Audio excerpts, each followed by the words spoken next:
নমস্কার, সবাইকে জব জাংশনে স্বাগত। গুরুত্বপূর্ণ বিষয় নিয়ে আজকের এই ভিডিও, তো শুরু করা যাক। আজকের এই ভিডিওতে আমরা ই-শ্রম কার্ড সম্পর্কে জানব, যা মূলত সরকারের অসংগঠিত ক্ষেত্রে শ্রমিকদের জন্য একটি বিশেষ আইডি কার্ড। এই কার্ডের মাধ্যমে আপনি 12 সংখ্যার ইউএএন বা ইউনিভার্সাল অ্যাকাউন্ট নম্বর এবং একটি ডিজিটাল কার্ড পাবেন। যোগ্যতার কথা যদি বলি, তবে 16 থেকে 59 বছর বয়সী যে কোনো অসংগঠিত শ্রমিক, যেমন বাড়িভিত্তিক শ্রমিক, স্বনিযুক্ত কর্মী, দিনমজুর, নির্মাণ শিল্পী, হকার, পরিযায়ী শ্রমিক, এমনকি কৃষি শ্রমিকরাও আবেদন করতে পারবেন।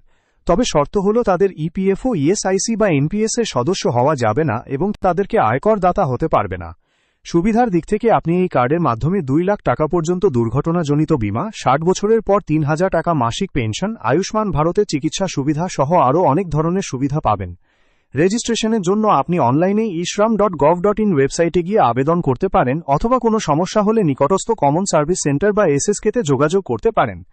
এই ধরনের গুরুত্বপূর্ণ ভিডিও পেতে আমাদের সাথে যুক্ত হন। ভিডিওটি দেখে উপকৃত হলে অবশ্যই লাইক, কমেন্ট ও শেয়ার করবেন। ফেসবুক থেকে দেখলে ফলো করবেন এবং ইউটিউব থেকে দেখলে সাবস্ক্রাইব করবেন।